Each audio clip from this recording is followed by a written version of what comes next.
Step inside the ring.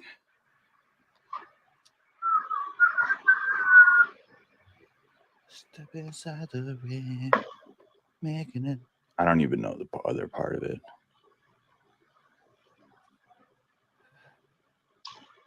Banger though. Yeah. Should release a KVW soundtrack. Sports soundtrack. Sports sounds? Mic'd up. Bricked up.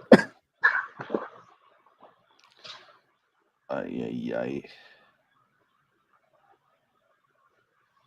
Yeah, so what is this? PLE? Pay-per-view? I believe so. The last one wasn't so successful, but it was a test run. It's pretty interesting doing these. You kind of get a taste of how it is to run a show, like a wrestling show, you know? Uh-huh. Sometimes you don't get the matches that you think you're going to get when you book two superstars. Let's say a Shawn Michaels and a Bret Hart. Always. But at the same time, it's like, if you book a Shawn Michaels and a Bret Hart for Raw and for SmackDown, then it's cool to have like 2-3 squash matches to build up the hype for the main event, for the pay-per-view, you know? Yep. Spoiler alert, but you think. It's interesting. All right. Do people smoke at wrestling shows, like in WWE? What do you mean, like just like smoke a joint and shit? I think vapes. People are getting vapes in. You said what? I think people are getting vapes in. Uh-huh. Stadium ones, yeah, for sure. I feel like it'd be common and it wouldn't be a problem for AEW shows as long as you're there. Oh, for sure.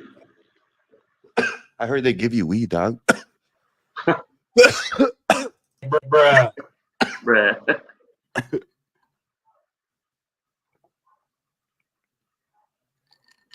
I heard they were the plug. That shit's funny. All right, let me clear my voice.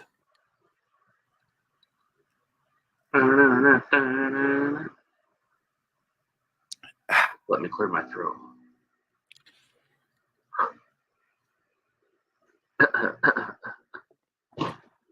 There we go.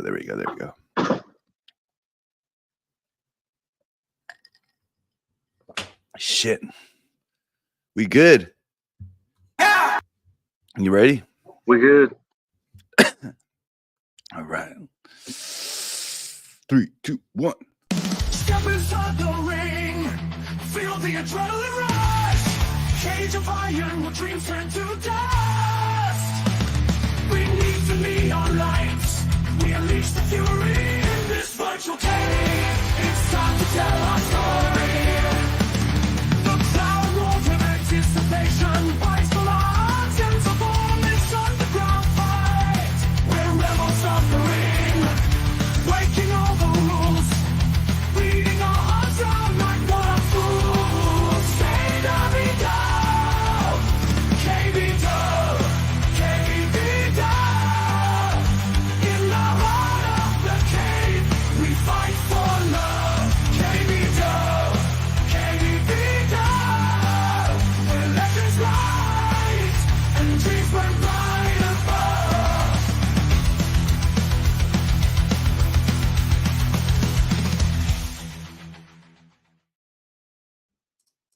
Finally, the cavemen are back with another episode of KVW.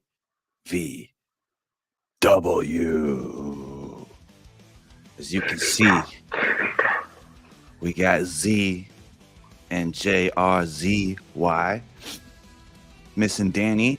Danny was on his way, but he was listening to the most recent K podcast episode and he started laughing and he tweaked his back, laughing so hard. So he had to cancel midway, but it's okay. You know, we got Zach, Feel the Burn in the house tonight, bringing you the Elimination Chamber. Finally! So, you know, finally, we get to crown a WWE champion. As you can tell, if you've been keeping up, we were supposed to crown him in that gauntlet, but some funky shenanigans happened after Seth Rollins beat the final boss. Bruh. You feel me? But hashtag Danny's back. You feel me? It's fragile. Once you heard it, it's not quite the same. You know what I mean? That's right. That's right. You're never the same once you have that back injury. Yeah, he was on his way, bro. Mm. And then I guess some, you know, our podcast is a comedy podcast now. You know what I mean? So Oh yeah. I couldn't tell you which part he laughed at, but he started laughing and then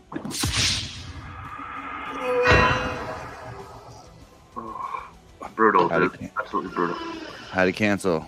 So it's all good. I know he's watching from home. We got Ben in the chat also watching from home, and we promise to give you a show.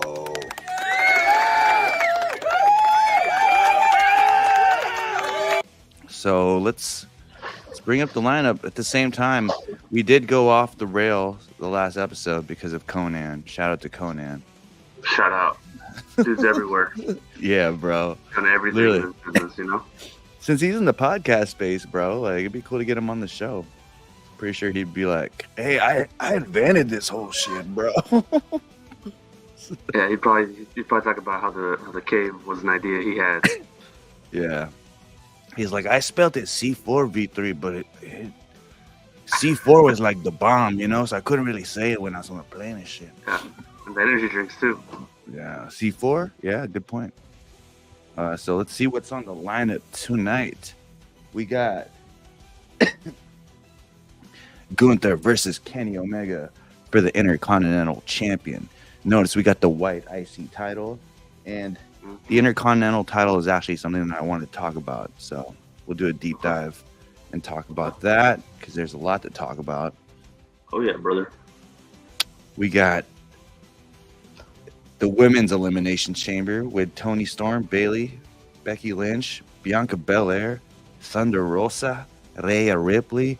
Jeez, bunch of B's and R's over there. For the women's title, then we got Bray Wyatt versus The Undertaker for the Money in the Bank. Is that a title? Or is that a briefcase? Yeah, for the briefcase in a casket match. Because who's the real dead man? We'll find out tonight. You feel me? Also, if you were watching Rampage, Kevin Owens defended the title against Shawn Michaels, only to defend it one more time against the best there is and the best there was, two Bret Harts. Why we got two Bret Harts on there? No, it's actually a glitch. It's Cody, Cody right? Rhodes, Okay. Bret Hart, Triple H versus the champ in a fatal four-way Who's booking this title shit? Huh? championship match. It's gonna be a tough one for KO. Then you know we got Swerve Strickland, the number one contender, going against Brock Lesnar, who's got Prince. Is it Nene? Prince Nana? Mhm.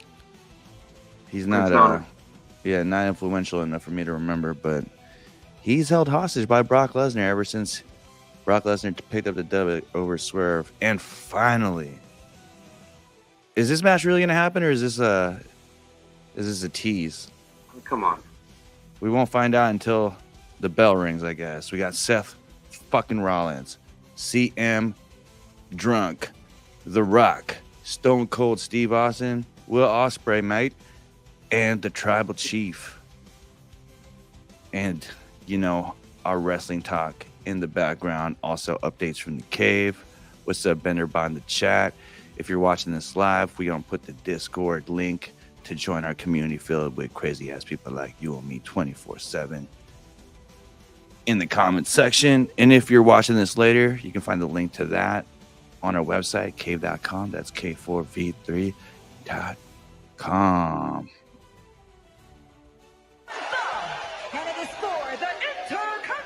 Kenny Omega. So we talked about bringing the Young Bucks in, and unanimous vote 2-1. Danny wasn't here, so he missed out on voting. We're gonna add more wrestlers in to the lineup. I know the wrestler I said is I wanted to add Braun Breaker in, but I kind of want to add Luchasaurus in there too, bruh. And Scapegoat. Why? You don't really want to. Scapegoat's cooking now, bro. Do you think Scapegoat is better? I know we talked a lot about Jack Perry as a wrestler and pretty underwhelming, but I don't know if the CM Punk heat's got him performing at another level, or he's finally starting to figure it out, because he did go to New Japan, and that might have improved his overall wrestling vision. You know what I mean? I don't know if it's like less pressure on him to where he got to really perform how he does in the gym type shit. You know what I mean? But even his promos are looking better, I think. What do you think about Scapegoat? So I'll say this with, in regards to Jack Perry, when you're like a natural, like beloved wrestler with that just babyface aura to yourself, I feel like you're always gonna have that in your back pocket, you know, like being a fan favorite. But you can't really develop as a performer, at least from what history has shown us, until you turn heel. And you know, you could turn heel and have it like fall flat and be something that's like that doesn't feel authentic. It feels fake and forced. But he's definitely using that CM Punk heat and thriving off of it and using it to his advantage, making more of an authentic version of this heel persona. So I'm with it. So, but you think it's short-lived? Like after the CM Punk drama kind of wears out, he's back to Jack Perry. It's gonna go as long as he keeps getting the reactions he gets with that character or an injury. Yeah. Well, he's definitely going to drop some lines here and there, you know, that kind of alludes to, refers to CM Punk in that whole situation. So we'll see. I mean, I'm a Jack Perry hater, and so I'm pretty critical about him. But I will say I did watch a promo that he did, and I was like, okay, you know, not bad. Yeah. Not bad. But it is tied to CM Punk as well. Jack Perry hater on you, Yeah. Yo, it's so crazy. Honestly, like what drew me to AEW was Jurassic Express, and they're long gone now. So kind of sad. Kind of sad. Shit. So the Intercontinental title. Yeah. I saw this post on X talking about how people feel about Sami Zayn's Intercontinental title run. Pretty mid, I think, and I feel like a lot of people agree with that too. But we were talking about who the best Intercontinental champion was and who represented it the best. Who do you think are the top three? I think Razor Ramon, one of them. Okay. Shawn Michaels, I feel like. It's also biased. Spinning back this by Kenny Omega. Yeah, man. It's also biased, bro. I'd say The Rock too. You know, I feel like for me, I feel like The Rock was the wrestler that held the Intercontinental title the most in my memory when he was like in like Nation of Domination. Well, that's so back when you started watching, he was the champ. Yeah, I would say. I mean, I think Owen Hart held it for a little bit when I started watching. Okay. But yeah, I was pretty aware that it was the title that went to the workhorse. You know what I mean? Not necessarily the guy that the spotlight was on that they were trying to push, but the guy who was in there working their ass off. Pretty much the wrestler's champion. You know what I mean? The locker room's champion, pretty much. Yeah, the guy who, like you said, workhorse, but also future world champion, that you can see. So you give him that belt to kind of see what a title looks on him, For sure. So I feel like back when I started watching, I feel like Jericho was champ. Yeah, he was mentioned a lot too. He had that belt a lot of different times. I think he had the second most reigns, I think. And you got to give love to Miz, right? People also bring up his Day. name. Yeah. I missed that whole Intercontinental title run, so like his early stuff, and then like later on when he tried to bring it back. Like from the legends, obviously Honky Tonk Man, Pat Patterson. I think he's the one that was the first. He was the first Intercontinental champion, I think. Nice speaker. And then Gunther, dude. Gunther's reign was nuts. Yeah. So, like as far as all time, I think Gunther's reign. Because I feel like Gunther's reign actually put a lot of respect on the IC title now. You know what I mean? And I'll say this: I don't think Sammy's reign has done anything detrimental to the title. It's just when you have a title reign that long and then it ends, it's hard to compare against it, Yeah. But I mean, looking back at all the greats that held the title, their moment winning the title was bigger than the actual title reign. You know what I mean? Unlike Gunther's, where I feel like the whole reign brought aura to the title, opposed to the ladder match moment with Shawn Michaels and Razor Ramon, or even the ladder match moment between The Rock and Triple H.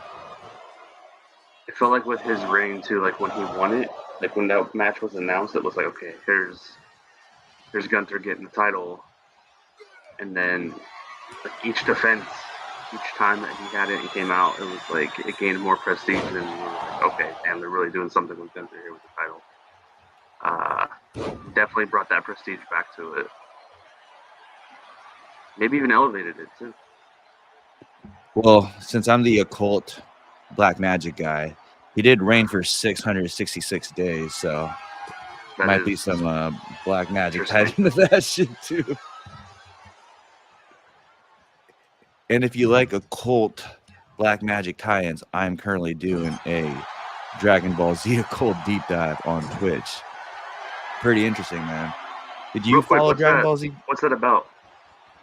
So, you know what? I initially, One Winged Angel, this should be it. I'm all about protecting the finisher, especially this one. No. On Gunther, right? On Gunther? That's impressive. Super impressive. Not impressive kicking out of that one, though. Nice moonsault. So, initially, I was just playing Kakarot, the Dragon Ball Z game, and it's pretty cool because it plays through the story. Okay. And just talking shit on...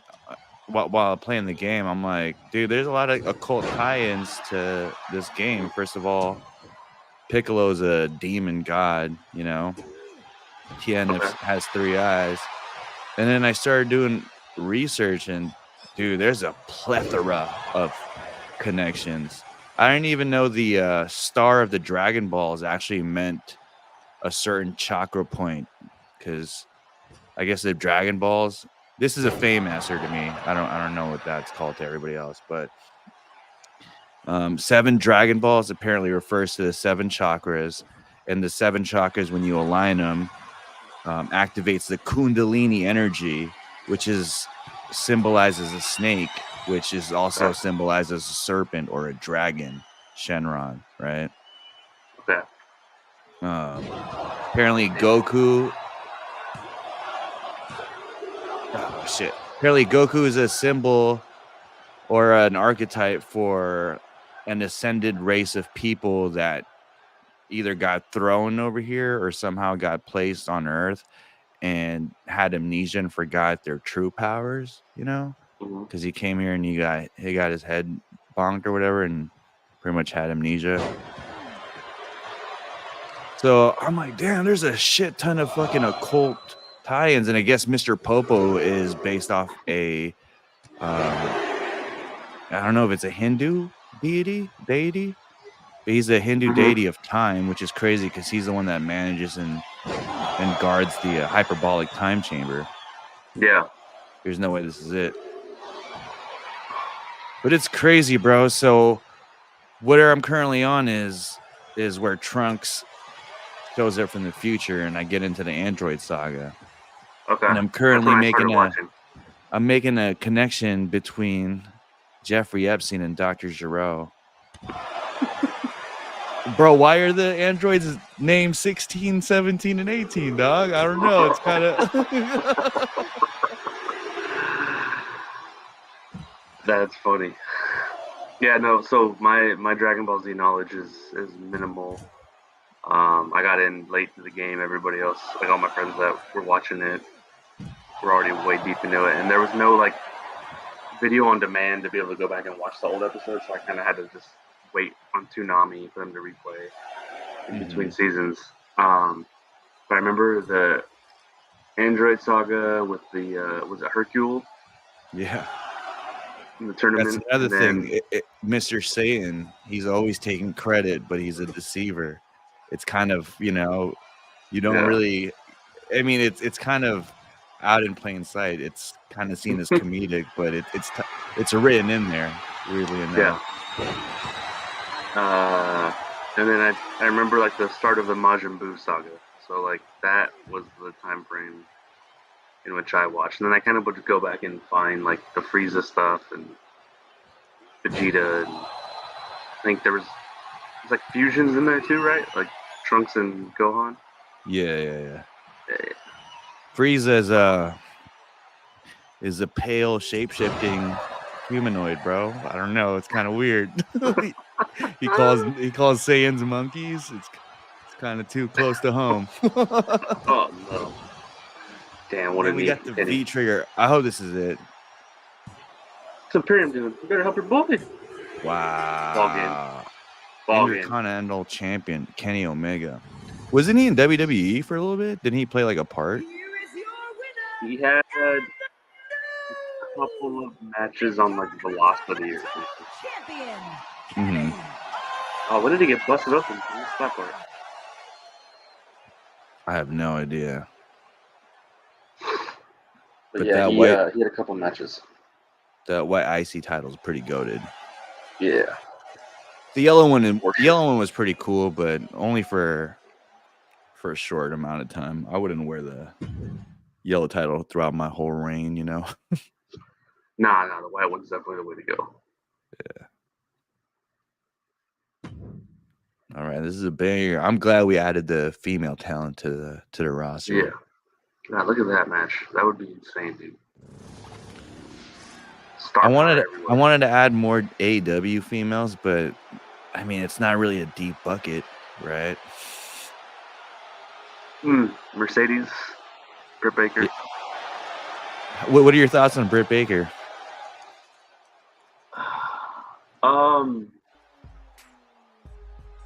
I think she has serious potential. I just don't. The following contest is the I feel like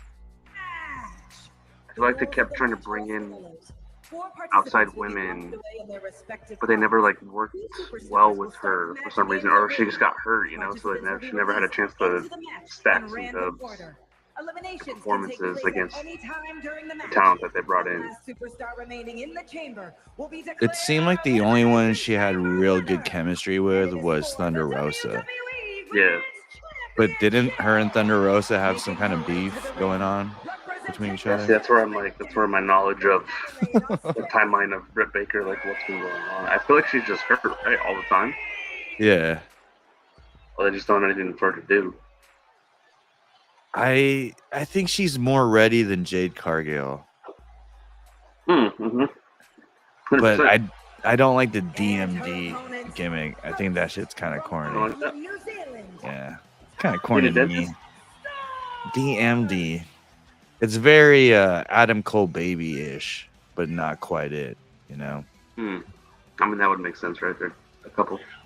Yeah. Speaking of that, I would like to see Adam Cole and Britt Baker versus Seth Rollins and Becky Lynch. That'd be pretty cool. Wouldn't that be something? Yes. Maybe we're foreshadowing. Hey, I kind of upset that I wasn't Black and White by Tony Storm. She should be upset too. yeah, definitely. She's gotta find out whoever did that and write them a letter or something. That wasn't really timeless of you. Yeah. And GL, not gonna lie. It's pretty cool that they added the females to the Elimination Chamber too. Honestly, I tuned out a little bit after maybe the beginning of the Ruthless Aggression era. So a little bit after the Elimination Chamber was introduced. I don't think I paid attention to the second Elimination Chamber match. I don't even know which one it was. You saw the first one, right? Hell yeah, I saw the first one. I have it on right now. Actually, I threw it on. Oh, for real? Let me Yeah. see if I'm correct. RVD, Kane, Yep. Shawn Michaels, Triple H, Yep. Booker T, Yep. and damn, shit. I don't know. Chris You're Jericho? gonna be mad when I say it. Oh, there you go. There you go. Damn, okay. I just remember the lion. You know He does a lion salt on somebody, and it's You know what's perfectly crazy about that? executed. That was only half of the roster. That was only a raw. It was a raw match. Damn.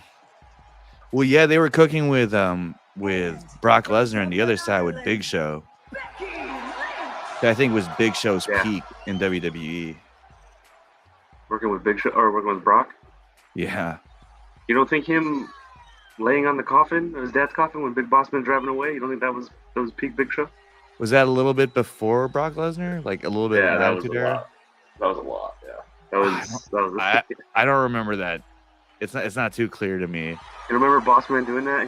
He went to Big Show's dad's funeral and then hooked up his police car and towed his dad's coffin away from the funeral. And Big Show's like, he jumps on it. No, I don't remember that. I think the memory of him getting hung by the Undertaker eclipses anything else. Oh man, dude. To be a kid again and watch that and think, how is Big Boss Man still alive after that? I can't wait to see him in SmackDown. So I saw that match after I went back to watch it. I didn't know that even happened because I started watching late. So yeah. that was kind of when the first sense of like, all right, what's going on with wrestling kind of came into my head. It's like, obviously, right? Of course that's going to do it. Yeah, bro. They were cooking around that time. It's hard though because when I was watching it, like you said, you had to be up at certain times in order to catch it because we didn't have it on stream to watch it whenever we want. Yep. Like, I was staying up late, like watching it out of like half of an eyelid. You feel me? Mhm.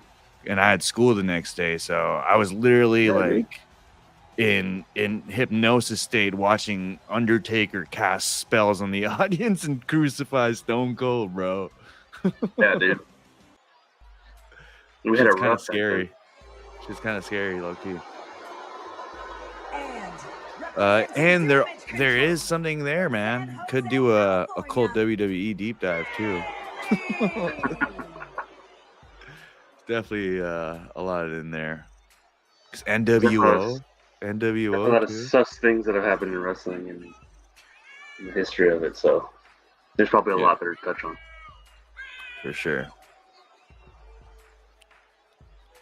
I was scared that what's called Chris Jericho was gonna win that Elimination Chamber, the first one, because that guy low key was picking up dubs in big marquee matches. Didn't he beat Stone Cold and The Rock? Rock in the same night, Yeah, back-to-back matches, dude. yeah, that's pretty goated, bro. He was in the ring consecutively for both. So like as soon as he pinned Rock, Austin's music hit. He came down and wrestled right away.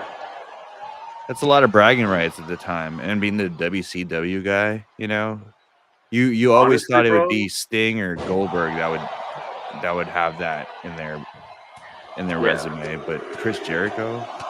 I'll say this honestly, like that's one of the most underrated accomplishments any wrestler can tout. if you really think about it.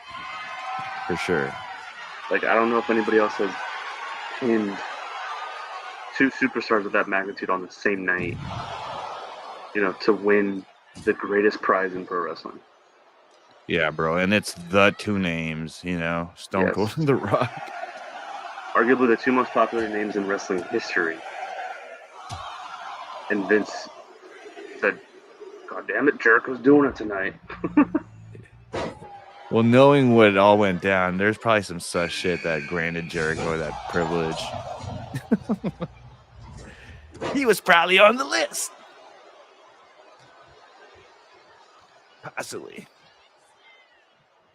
It's crazy, though. What do you think of Jericho? Do you think his current activity and him lingering around is hurting his career?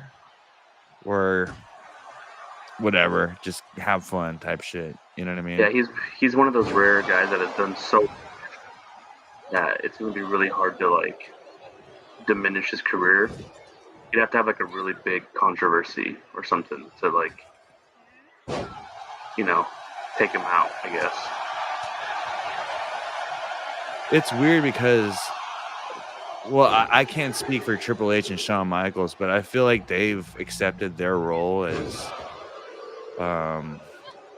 producers and kind of the administrative role. Mm-hmm. And I feel like in AEW, they could really use someone that steps up and just, I feel like Bryan Danielson is, but Bryan Danielson's also a big name talent. So he can't necessarily, commit full time to the administrative role. But I feel like Chris Jericho will benefit the company, one, by stepping away from the TV time and helping out backstage, whether it's storylines or managing talent, Yeah,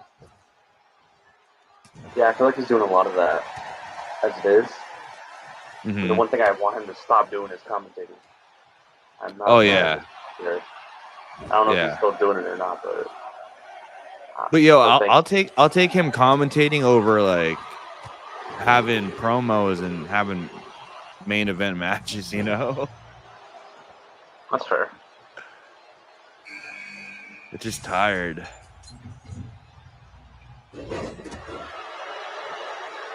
I don't even know if it elevates anybody that's involved in his stable. Like the people he's working with? Yeah.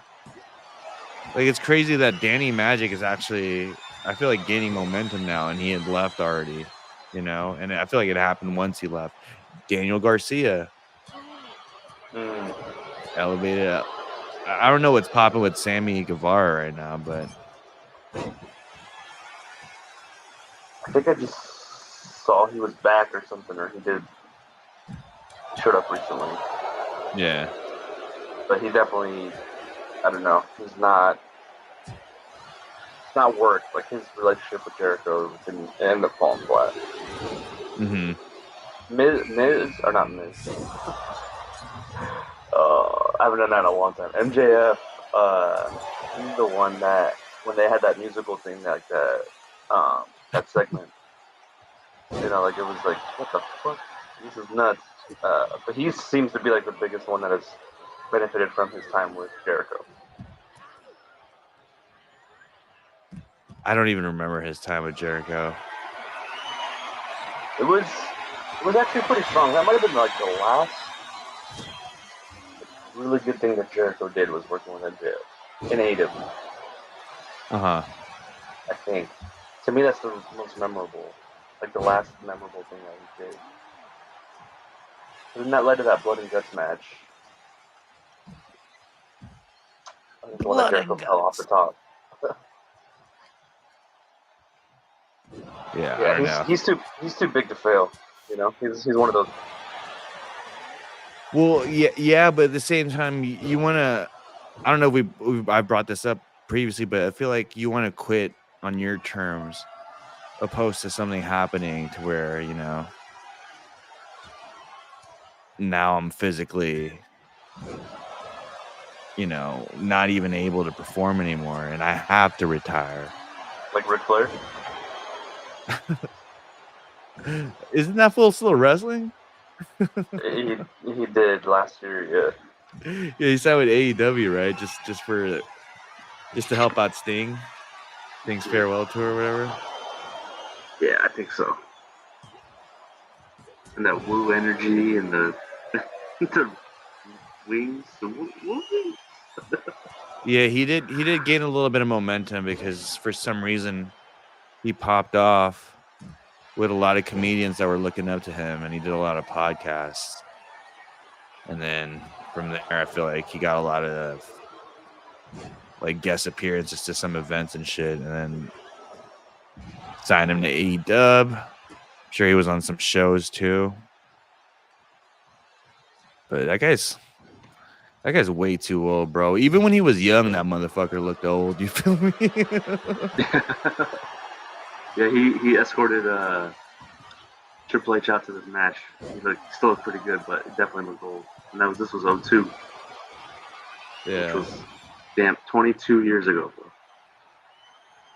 Yo, not gonna lie, his run with was it the Evolution? Not bad either. So Nah, really good stuff there. yeah, like he still had it, and Yeah. he looked old then too. You know, Oh yeah. funny stuff. But shit, yo, I'm not gonna lie, I was really impressed with Jade Cargill's physique, but Bianca Belair is a beast, bro. Yeah. That's that bitch. Bianca That's that bitch right Belair. there. I wasn't a believer in her until I saw her live. Mhm. She was still in NXT, and that match it was Phoenix, like one of the takeovers in Phoenix. She won me over in that match. Uh-huh. Because she was one of the first ones that WWE signed when they started tailoring their acquisitions to like college athletes. You know, they wanted to kind of get more athletic, younger, but like in terms of being able to be disciplined and like athletic and being able to do a bunch of different things in the ring and be more mobile. Like she Mhm. was one of the first like college people that they scouted, and so I was like, ah, man, like no wrestling experience isn't that. But she was in actually in NXT for a while, so she got all Uh-huh. that work down there, and her being able to do what she can do really like catapulted and elevated it. And I was really concerned about her turning face because she was a really good heel. But now, like, she's one of those performers that has the kids in the palm of her hand, you know, like all the little girls and everything. Mhm. So like, she's almost like John Cena level to where like you probably want to keep her face for as long as possible. I She didn't is an know her in the, absolute beast, dude. I didn't know her in the beginning, so Yeah, I actually can't see her as a heel, which is crazy, bro. that's all she was in NXT, dude. It's interesting. Yep. But I'll tell you what, bro, she definitely is an athlete. So that's pretty apparent in how she performs. I think she was like a national champion track star at the University of Tennessee. I believe it. She moves like one. I mean, she's not chiseled and defined like Jade Cargill, but you could tell this. She's got the hardware. You know what I mean? Mm-hmm. Yeah, she's definitely wired for it.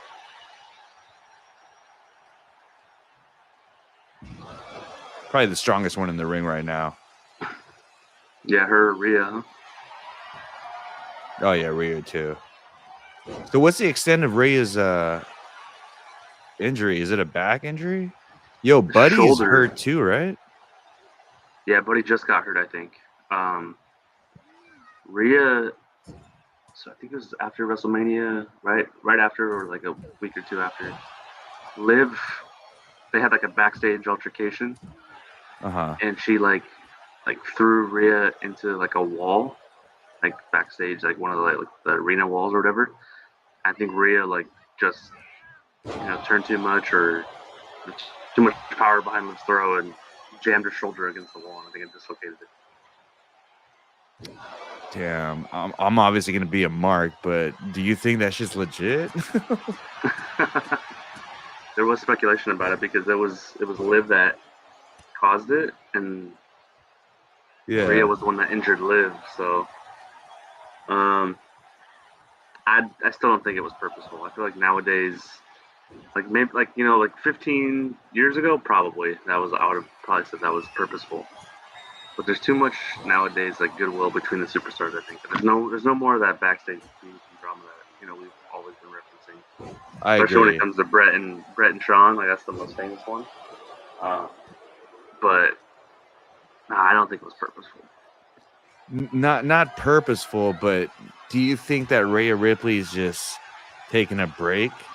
Because let's be honest, before she won the title, she was busting her ass. There's a reason everyone would have fucking lost their shit if she didn't win the title. Because she was well deserving and she put in the work. So I will say this: if that was a way to write her off and give her some time, because they seem to be doing a lot of that nowadays, which is smart. And that's a smart way to do it because then you give Liv the rub. Mm-hmm. That's the first way to elevate Liv, and now she gets to carry that, like, they get to carry that stigma on them in a good way. Kind of more validate Liv as a threat. So, and then what they had with that Royal Rumble finish, the crowd was at the edge of their seats. Oh yeah. When it was Ray and Liv. I mean, I fucking marked out too. I was like, oh shit. I thought Liv was about to win. Yeah, that's fine. I think Liv has back-to-back Rumbles being the runner-up. Crazy. Yeah. She's too good looking. I feel like if they gave it to her, they'd definitely be under the scrutiny of choosing her because of the looks. Even though Rhea Ripley is also one of their heartthrobs. Like speaking of that too, like being able to have Becky out right now, Charlotte's out right now, and Rhea, and Liv is carrying a lot on her right now too, which is really cool. Yeah. Because Jade and Bianca were tag teaming, right? Bailey had damage control, so like that female star power now is pretty much what Liv and Bailey, right? Yeah. Yeah, there's a big momentum around Bailey right now. Damn, Rhea's out. Yikes. So I think splitting or at least taking the tag titles off of Jade and Bianca was a shocker, but I think it was the right move because now you get to just kind of inject more single women star power into the mix. Yeah, I agree. They cook a little bit. I'm with you. I thought it was a surprise that they took the titles away from them, but at the same time, I'm not mad at it because I didn't want them to stay a tag team for too long. I get that, that element in Jade's storyline can cook, some kind of heat between the two later on, Mm-hmm. But, yeah. Oh, yeah, that's definitely a match down the road. That might be Mania next year. Mm-hmm. Who knows? Not this Jade Cargill. This Jade needs more time in the microwave. You dig? You think so? Yeah, I think so. I think at the very least, she shouldn't have to struggle to pick someone up. At the very least, she should have people picked up to where she can hold them. And then, oh no. By the way, I would love to see Becky Lynch versus Toni Storm. Hey, we might see that. You never know. In a rivalry. That would be dope. But yeah, I know. Well, it's hard, bro, because you're watching Jade Cargill wrestle alongside of Bianca Belair, who's arguably the most perfect version of Jade Cargill. So that contrast is always going to be like, oh, there's a lot of room for improvement. no matter how she performs. You know what I mean? Mm-hmm. Which, again, this is an RVD move. Oh, yeah. Which, again, like, benefits Jade Cargill, the fact that they're no longer a tag team. She can kind of be shown on her own and not in comparison to Bianca Belair, who's just a beast. Yeah, she's so smooth, dude. And uber athletic. All that time that she spent down in NXT was definitely worth it. Yeah. So Jade, like her being, that was interesting that you said that, her being kind of what Jade, like future Jade, could look like. I think it adds a different, interesting dynamic and layer to their relationship. Because Jade doesn't seem like lesser than, you know? Yeah. Oh, Becky. She would. Did she resign with the WWE or what? Supposedly not, dude. Yikes.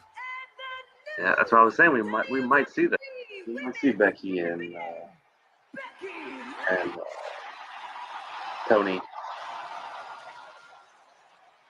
Well, if I'm a queen bee looking for a kingdom to reign, there's not many princesses or queens in AEW right now, you know.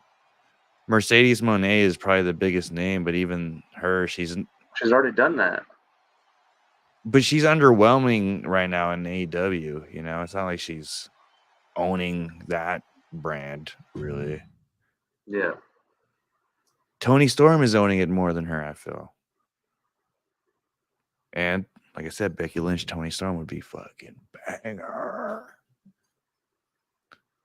Be a banger. Yeah, that would be a really good match. Well, shit. This is something that we wanted to talk about at the last show, too. But we were too busy giving praises to the OG Conan. Yes. But the Wyatt Six. Isn't Alexa Bliss in the Wyatt Six, too? I don't know. Are you not trying to give spoilers? Because I'm genuinely asking. So there's a interesting theory going around that the sixth member is like Bray, but like in spirit, you know. Mm-hmm. Some people actually would like to see that, you know, have that be like the lingering kind of aura and presence is Bray, you know. Which obviously would work. That's creepy. That's like literal dead man. So like an avatar of someone for him? Yeah, and like the item or whatever is the lantern. Damn. So they took Undertaker's urn and like that's dope. Okay, that's dope. So that is a fun theory, right? Like that's like if they end up going that right, I don't know if they are or not. Yeah. That would be a fun thing to have, like, continues to be around, because it's like obviously we have this gimmick, right, that we're seeing finally play out the way, you know, quote unquote, it was intended to. But you throw that layer in there and have the lantern be, because they lifted it up and then put it in the forefront, right, and then did the outro. Yeah. So like if they kind of tie that into like that's the sixth member, that's Bray, that would be super interesting. Because that group was supposed to be configured kind of that, you know, with that way. Mm-hmm. I'm not 100% sure if Nikki was supposed to be there or if it was supposed to be Alexa, but I feel like I remember them talking about Loomis and Gacy back in the day. One of them was obviously Loomis. Loomis was the Buzzard, Mercy. Mm-hmm. And then Gacy was Huskus. Eric Rowan, Rambling Rabbit, obviously Bo, Uncle Howdy, and then Bliss being Sister Abigail. But someone else, you know, in going down these deep dives of fan theories on this whole faction, Abigail never wore white. She always wore like a black dress, or, you know, like whenever we saw pictures or images of Sister Abigail, she's always wearing black. So Nikki came out wearing white on Monday. which is interesting. And who's Alexa Bliss supposed to be? Who's her alter ego in all this? Is it Abigail? Don't know. That's what we initially thought, right? When they first did the Bray and Alexa stuff, was like that was part of Sister Abigail, I guess, possessing. Mm-hmm. Alexa. That's kind of how I viewed it. But that's why we got to tune in every Monday. Man, I gotta. So obviously, I'm a fan of all the mask lore, you know. So Yeah. this is definitely up my alley, and it makes me want to do a deep dive into the rabbit hole of, was it the Fireflies? Yep. I saw that they had an NWO gimmick too. What's going on with that? What do you mean? Or Bray Wyatt had an NWO gimmick. Who's wearing NWO? Was that? Oh, that was part of the Firefly Funhouse match at Mania against Cena, Mm-hmm. where the premise of the match was like Bray was going to take Cena down a journey of like a career retrospective of Cena's career, you know, and one of the things that everyone always used to want for Cena was for him to turn heel, right? And he never did. So in that match, I guess there was like a metaphor of like Cena eventually turning heel would have been him having like a modern day take or version of Hulk when Hulk joined NWO, being that, you know, that classic baby face that does like the most despicable thing and joins in with the group like that. So that's where like Bray and Cena came out wearing NWO stuff in that match. Damn. So that's what it's from. It was like a metaphor for Cena's heel, like hypothetical heel turn if it would have happened back in the day. This is what I'll say, bro. That boy Bray Wyatt probably could have started his own fucking wrestling league, dude.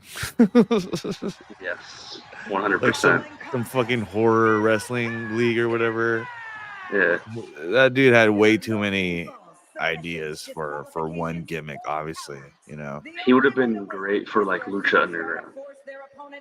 Oh shit. You know, like they tape that stuff and do like thematical matches and stuff like that. Mm-hmm. I think he would have thrived in Lucha Underground. Yeah, dog. I mean, even if he was around the time Ministry of Darkness was around, I feel like he would have elevated that to its maximum potential. Mm-hmm. Which I feel like already hit high peaks, but geez, this dude is literally turning this shit into a play or like some kind of, like, we say cinema, but he's turning it to theater. Yeah. Not theater. Theater. Theater, bro. Theater. For right. sure. Got that syllable in there. Now Bray's definitely wired differently, man. Him and Bo. Always. Did I ever tell you about that story? When I went to Access, right? Mm-hmm. Yeah. We back in the day, Access was like you got to buy a ticket and they would have announced like day of like which superstars are going to be where, so you can go do like a meet and greet real quick, get autograph, take a picture. And yeah, that was dope. Like have an opportunity to ask him like, hey, so when are you and Bray gonna like do stuff together? he's like smirked. He's like, never say never. I was like, oh shit, okay. Yeah.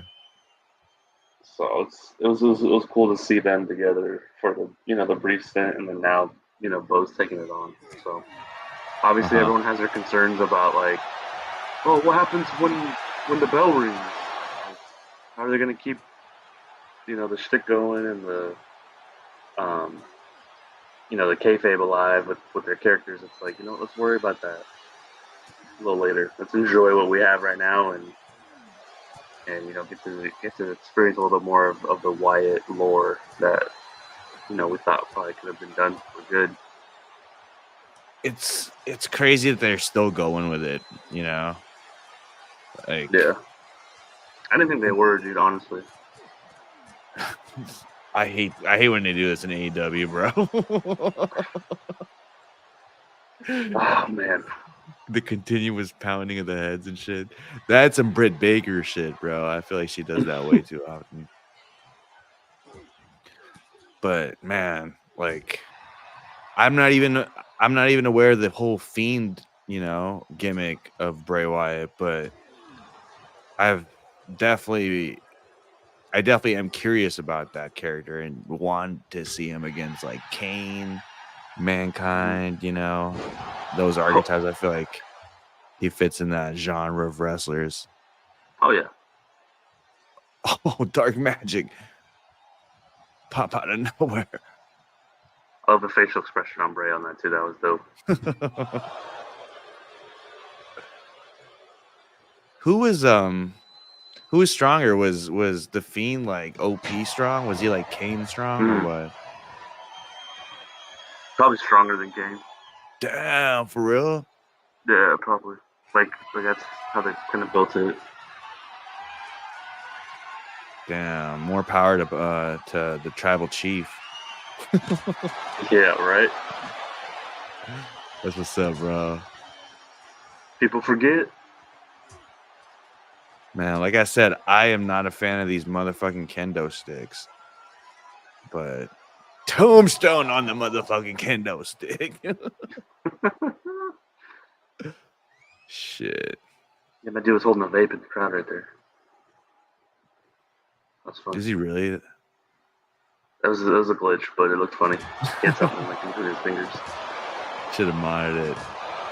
Damn. So the Dead Man match, I think Undertaker's really taking it to heart. Oh. Yeah, just beating the shit out of him. Some horror movie shit. Damn, dude, just busting his guts. Bray Wyatt's whole like crew has the whole aura and aesthetic of Hills Have Eyes, like that whole style of grungy comedy. I feel like. Yeah, dude, I'm very interested to hear to see how along with that. I do like this is really touching on it last episode, but incorporating like McAfee into it, I think was really smart. Because like the reception from that when they ended the Pat McAfee show on Thursday, it took everybody by surprise because they're all chatting with each other in their show. I don't know if you've ever seen like their show before, but it's like a talk show, right? Like a sports talk show. Yeah, and they're all kind of just like going off each other, riffing a little bit. And it was like towards the end of the show, and they had their guest on, and all of a sudden they all turn like towards the camera because the camera shoots overhead at them. And they kind of turn, they're like, "What the fuck is that?" And like then all of a sudden it just goes dark. And then like there was no show after that. And it was like, "What? Oh fuck! What happened on Pat McAfee?" Like, why it's 6? Like Uncle Howdy got him or whatever. And then it happened again on Friday, and they flashed that screen graphic that said "You lied" in all caps. So, with Rob being in Indianapolis, that was pretty clever. Yeah. So, 'cause that's what they're based out of. So, and I think Michael Cole's going to be on Monday on the Pat McAfee show. So they'll have more tie-ins too, which is super smart. That's a pretty popular mainstream sports show nowadays. So. Yeah. Well, that's the other thing about being creative. It's like you have all these ideas that can kind of cross over, And it's insane because it's little time, but it's little time, but a huge impact, Just like a glitch here and there, and the people reacting to it before you sign out. Oh yeah. Even their whole buildup, right? Their whole buildup of just a glitch happening real quick, and they're like, "Oh, did you see that?" Oh, well, yeah, QR codes. Yeah, it's pretty revolutionary. Like modern day ways to be able to garner eyeballs and attention. Like that's hella smart. So, having all the outlets that we have now at our disposal. Like, could you imagine if back in the day, Ministry of Darkness was around, where in a time where you could have like social media, they could have done it up like real viral, right? Yeah, for almost, sure. almost like occult like stuff. Like Yo, join all I know the is Shawn Michaels ministry. would be deleting a lot of tweets back in '97. Well, yeah, there's also that too. Yeah, you know, and I don't know if I'm sure you've seen all this Michael Jordan stuff going on now. What's going on with Like, him? people are looking into old games and seeing that like the statisticians like gave him extra like steals or assists or whatever. Oh, for So like, real? yeah, dude. So we'll have to have like a normal sports show pretty soon here because there's some crazy stuff going on in the world of sports. But Mhm. there was one. Oh, shit. Damn. From the There was fucking from Death Valley, bro. from Death Valley straight to hell right there. From the peak of There Death was Valley one, straight to hell. there was one game where whoever was looking into the stats, um, Michael Jordan had twice as many steals as the other team had turnovers. Like, how does that happen? Right? Like, you can't. That's not even possible. Oh shit. So, You know what's it was crazy, the year that bro? he won Defensive Player of the Year. Like, who knows? You know what I mean? What if LeBron's stats are all of a sudden different looking back on it now? Everything's digital. Everyone's references is online. Well, it'd be harder to do it nowadays because they're doing it like live and people can react to it right away. But going back to like in history, the black and white game, like there's still no footage of Wilt Chamberlain's 100-point game. But I just saw it. Oh shit! Ah, boy, Taker. Oh, there it is. But I just saw a video of Babe Ruth signing his $52,000 contract. Normal sports like Brittany Griner video, topless man, or Caitlin Clark being a dude. Yo, the Caitlin Clark more was not a dude tonight in that Sky game. the more you were cooking earlier, I saw that comment about Joker and Batman, bro. Definitely caught my attention. But Which one? we were doing a replay of cave shit that we did, and he made a comment about Joker and Batman. We'll bring that up in a little bit. Everyone questions the 100-point game. Too bad that shit wasn't recorded, man. That's what I'm saying. But there's a video I saw of Babe Ruth signing his $52,000 contract today. Mm-hmm. Like that was in 1934. AI, bro. Footage of Wilt's game. AI, bro. AI? Some AI videos right now are so fucking on point. It's ridiculous. Good point. As all the rage. Well, yo, Bray Wyatt and Undertaker were beefing, and that might have buried the hatchet. The nail in the coffin of their With the nail in oh damn, that was better. I might have put the nail in the coffin. We got Jabroni Rhodes.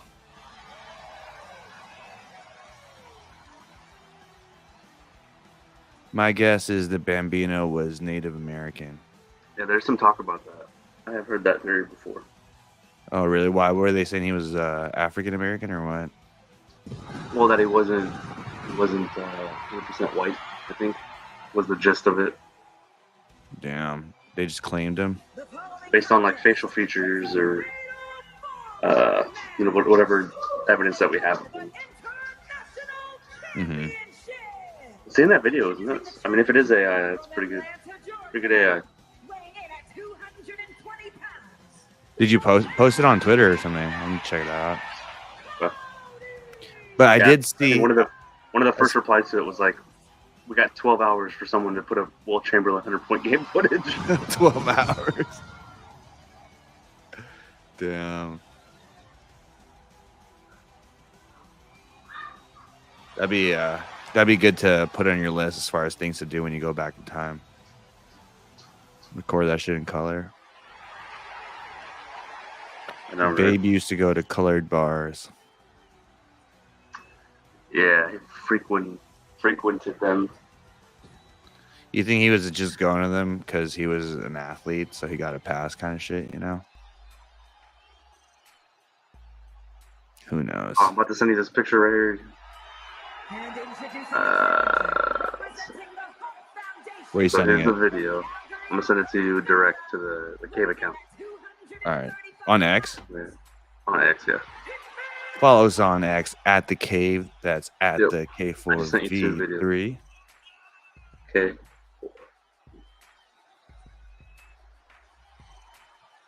Pull this message up.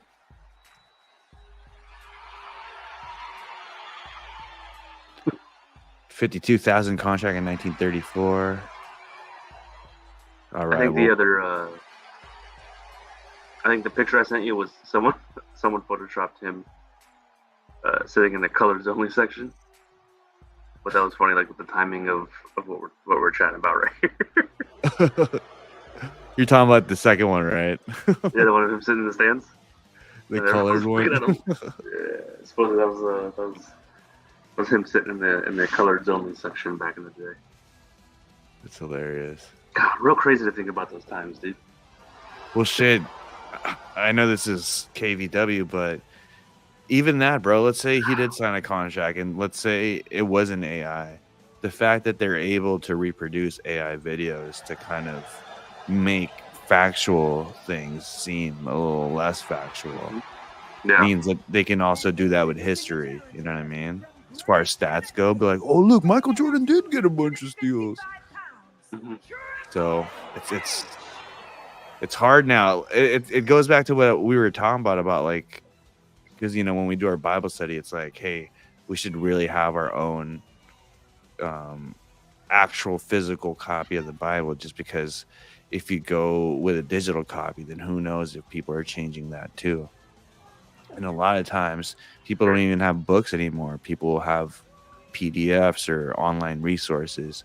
Who, you know, in this day and age where our memory is less dependable now, and we're saving passwords and all that stuff now, you know what I mean? Like, it'd be good to go back and have a physical reference sheet of a lot of things, you know? Yeah. It's a lot of glitches. That's a really good point. The saving passwords. I didn't even think about that. Saving passwords. Yeah, I barely. Yeah, when my face shit ain't working, man, I feel like an old grandma trying to work a phone. It's like, oh, that's why I don't even know my password. Of entertainment. Straight up. Straight up. So do you have a password book then? Is that what you're saying? You got a little notepad that you can... No, I have a notepad, actually, a digital notepad with all my passwords, though. And we got the champ. Okay. Title's nice, dude. It is. And I feel like we as a brand, KVW we've elevated this international title. You know, I feel like we turned it into the intercontinental title, because when you put it on a dude like KO, like, it definitely gets elevated, right? Oh, for sure, dude. Bret Hart wouldn't be fighting for no jabroni ass title. I'll tell you that.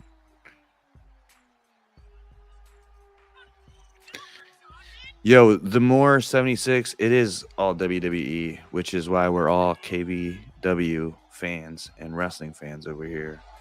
It's because it gave us the framework to take in the World Wrestling Federation.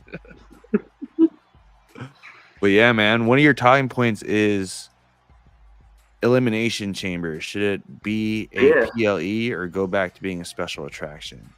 Yeah, so there's word on the street that they're trying and scrap the PLE Elimination Chamber and make it more of a special attraction again. You're right. The first Elimination Chamber was a SummerSlam, right? Survivor Series. Or Survivor Series. Which I think kind of makes a lot of sense, you know? Yeah. More or less a Survivor match. Mm-hmm. Well, first of all, Survivor Series matches used to be like a lumberjack match, right? You have like 4 teams, 5 teams, and it's like a gauntlet from what I remember. It was a 5-on-5 tag team elimination match. Mm-hmm. Dude, that place went nuts when Sean won, dude. Oh yeah. Too bad he won in those. Too bad he won in those shitty brown tights, though. But brown pants. But he made it iconic, bro. Like, a lot of people look for those pants in the created universe mode or the created content mode. Second match back, and he wins the big gold belt, dude. That's so iconic.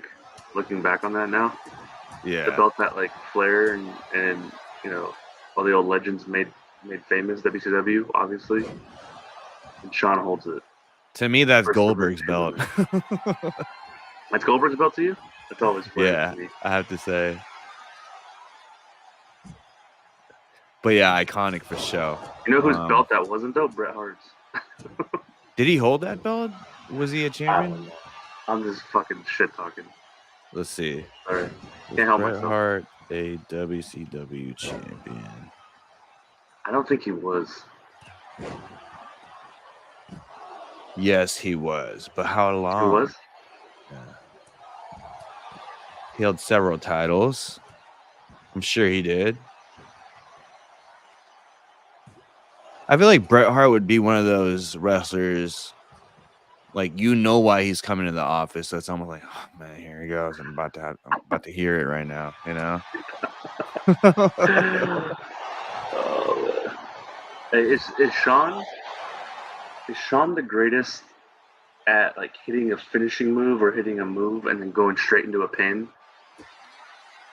Oh, Like, it's hard right, because I was gonna say Undertaker's pretty good with it when he does the tombstone tombstone into the pin. Yeah. to the signature pin, you know. There's a couple that Sean does where he has that sweet chin music and then falls into like the pin and it's like so smooth. Yeah, and he like passes out on top of the opponent. He doesn't even know the match is over. Yeah, there's a couple of those that he did. It's so fucking good. Well, earlier actually, when Kenny Omega was hitting those V triggers, I was gonna make a comparison between the super kick and the V trigger. Pretty similar as far as like some of them are more powerful than the others. You know, it's kind of weird. They both get spammed way too much. And there's an obvious charge too, which makes them stronger. You know. Yep.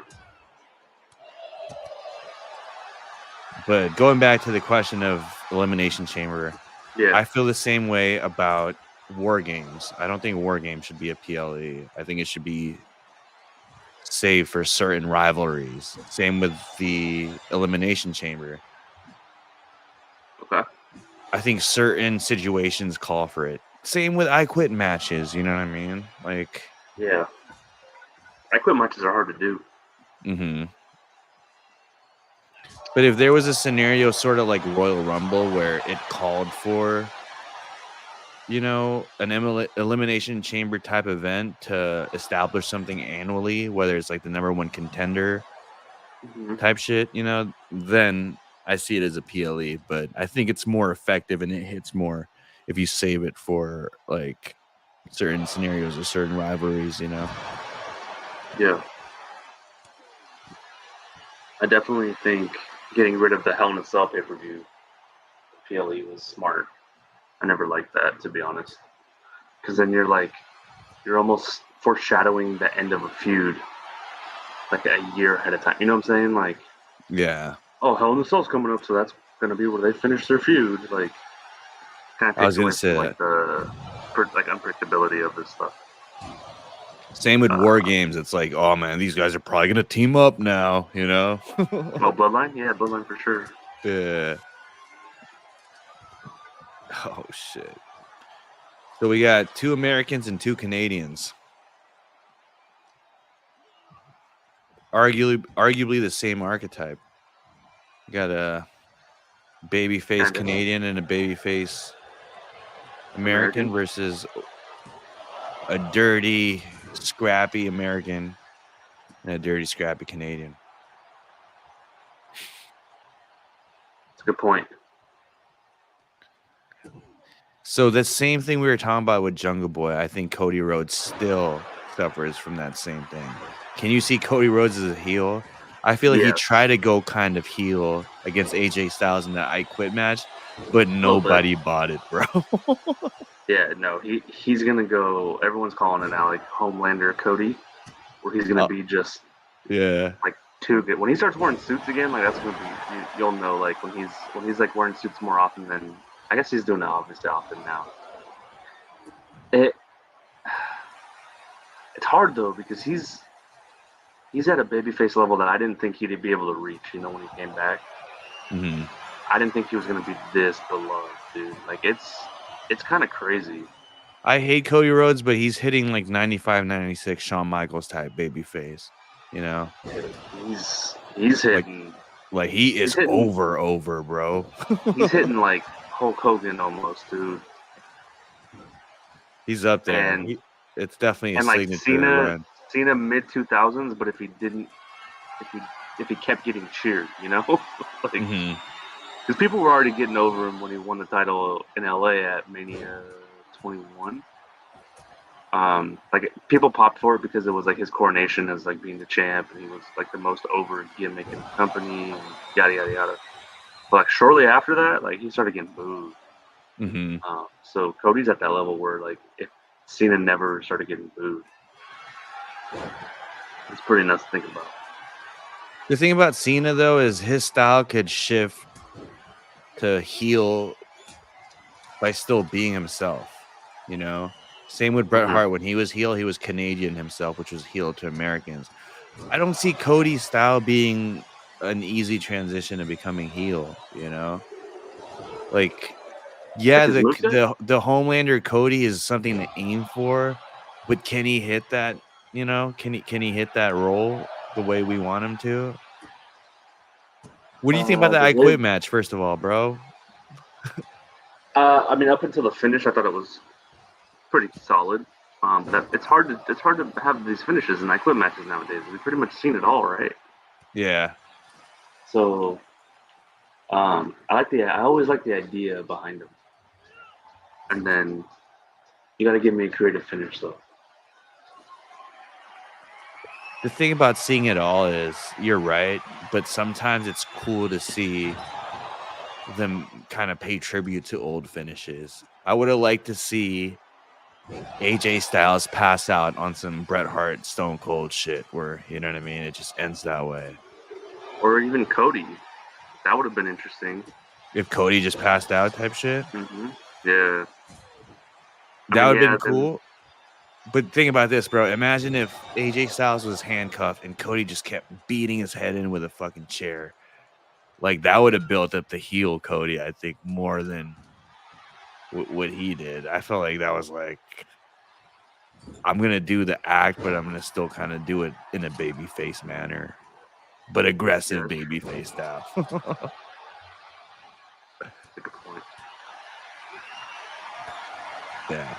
Don't get me wrong. I'm a fan of some of Cody Rhodes' work, but I am pretty critical of Mr. Rhodes. I have to say. In what way? Well, first of all, he did dip out on AEW. He did ruin Roman Reigns' reign. And ruin? Yeah, I think he ruined it. I think it would have been cool to have the title rattled back and forth between The Rock and Roman instead of Cody Rhodes being injected to it. Honestly, I brought up the last show about the heavyweight title and who that was intended for. I honestly think that was intended for Cody. I thought he was going to finish his story that way. You know what I'm saying? But that was never the title that he wanted, though, because of his dad. You know, like when he was always talking about his story, it was the title that was merged and all the different times it's been unified was the WWE title, which was part of the. It was when Roman. The whole thing kind of fucked up when. Oh God! The best there is. Makes sense. Well, I guess Kevin Owens is Canadian, so international title. Yeah, that's fine. Brett can have that. Yo. But when Brock and Roman fought at Mania 38 or whatever in Dallas, and they unified the titles, they didn't have to do all that because Cody just wanted the one that Brock had, you know. So when you go ahead and strap it both on Roman, it's like, how do you get the title?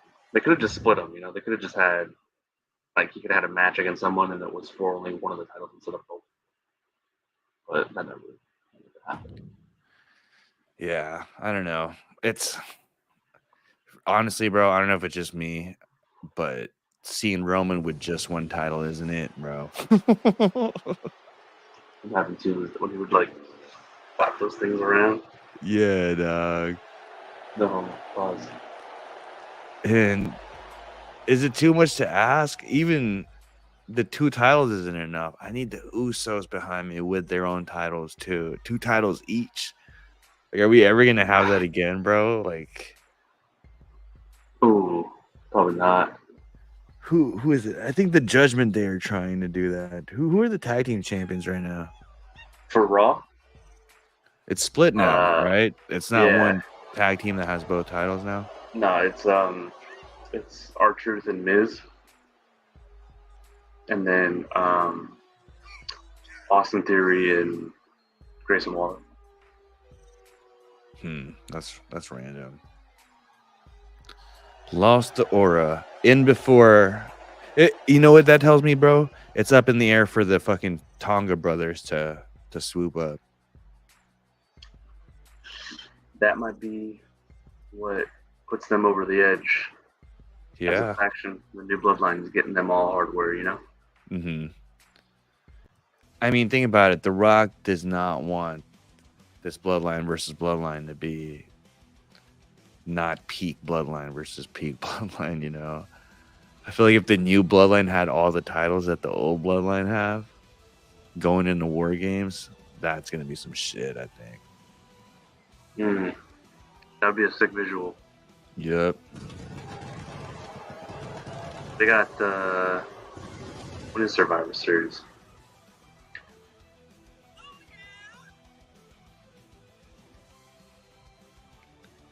That's interesting. Survivor Series was initially Elimination Chamber, then they changed it to War Games. So they just made Elimination Chamber its own thing, huh? They haven't announced when Survivor Series is. It's in the same time every year, though, right? Yeah, Thanksgiving Sunday. Right now they got Money in the Bank July 6th, which that card will be finalized probably this week. Mm-hmm. Because 4th of July is already like what, next weekend? Yeah, it's crazy. That's so nuts. Time's flying. Mm-hmm. SummerSlam August 3rd, and then Bash in Berlin August 31st. And then the next thing after that that's announced is Crown Jewel November 2nd in Riyadh, Saudi Arabia. Shit. Which means Survivor Series is likely going to be Sunday, November 30th. That's a good amount of time in between Crown Jewel and Survivor Series. It's enough time to cook. Yeah. Let me see. When is WWE going to Netflix? I think it's January, right? January 2025 is when it begins. Yeah. So right in time. All the planets are aligning. Funny though, bro. Can you do a War Games without the bloodline? Like, who else would you put together? The Wyatt Six, probably, right? Yeah, White. That'll be next year. It'll be 2025's War Games against the Nightmare Factory or Nightmare fucking whatever thing Cody does. That's the best thing you could do against them, dude. I mean, what are you gonna do? Carrying crosses of people? The Final Testament? Which honestly, that'd be a hoss fight though. Think about it. AOP, those guys. That's gonna throw it down. Wait, so Cody, you think is gonna start a stable called the Nightmare? So his thing that he does that he has is like his academy is a Nightmare Factory, but he could create his own little faction. Mm-hmm. Yeah, I mean, you got Sean Spears is already back. He's in NXT. Ethan Page. Oh, right? You're right. Alexis King.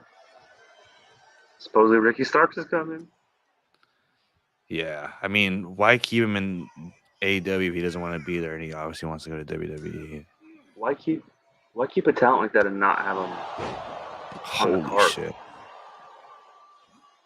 Yeah, you know, that's to me like. I mean, I'd much rather you just bury him on live TV. If he's on his way out, like don't not show him. I think that's also a testament of how Tony Khan doesn't know how to handle these situations. You know what I mean? It's true. But at the same time, that might be a good thing. You know, there's people like Vince McMahon who did Bret Hart the way he did on the way out. You learn from it though, right? That never happened again.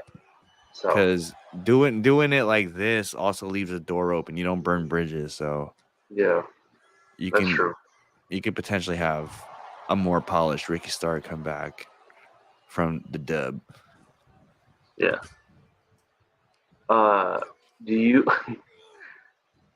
when you were looking up Bret Hart's WCW championship, sick move, championship wins, did you see who he beat for his first championship? His first reign began November 21, 1999, after defeating in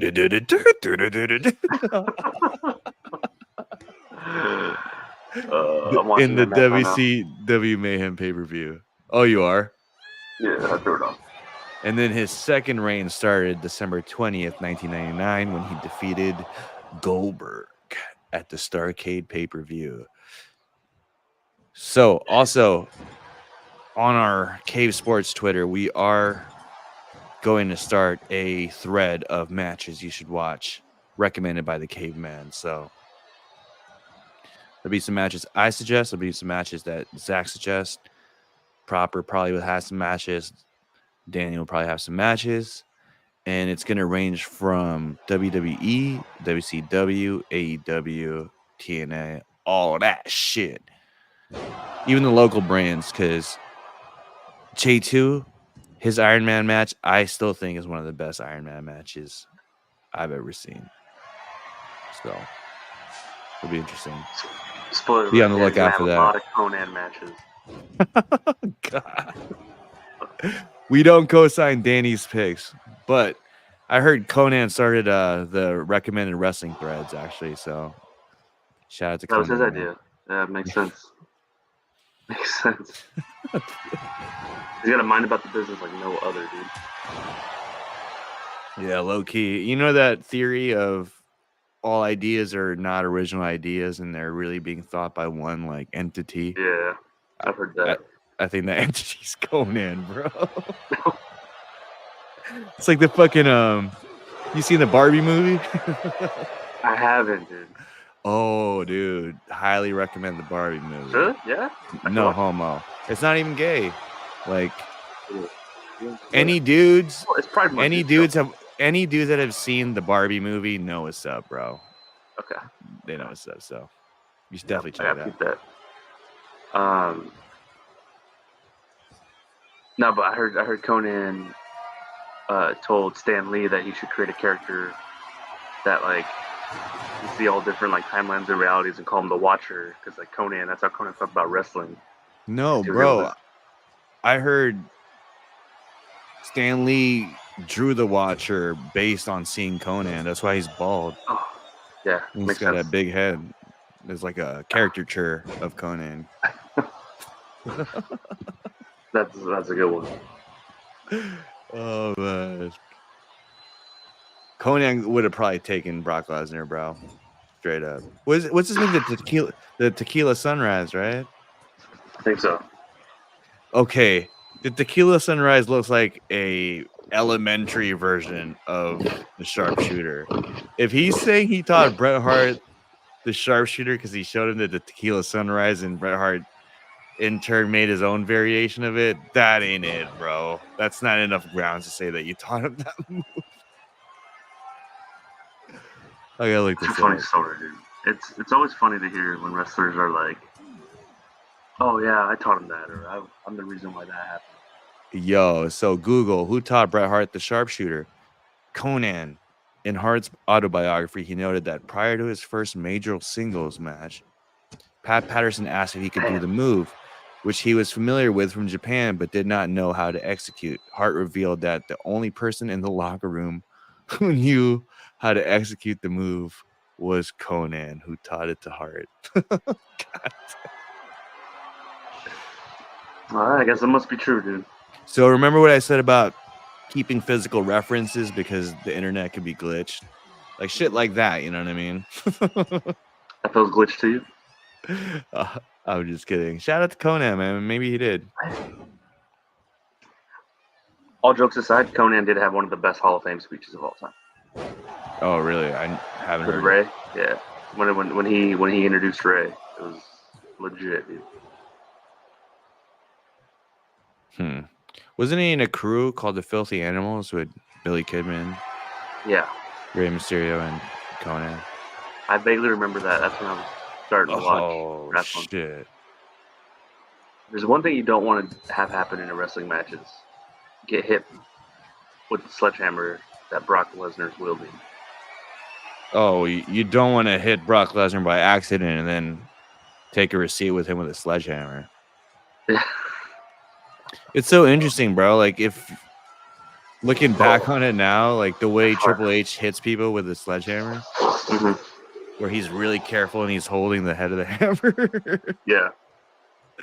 It's so funny because when they first introduced sledgehammers in wrestling games, they were straight up just fucking whipping that shit. You know what I mean? Ah, Yeah. Yeah. Oh, right in the turnbuckle. Oh. Oh shit! What a swerve! That's huge. Tony would never book Brock Lesnar to go over his champion. So. Oh man, look how surprised the crowd is surprised. So am I. Stunned. But hey, not mad at this. It's nice, nice little shuffle up in the roster. The title's where it belongs. Wow. That is a nice title, by the way. You know, it's interesting too that I want to inject into this feud. I want to throw Bryan Danielson in this bitch. I think he'd kill it. B Diddy? Yeah. Yes. I mean, yes.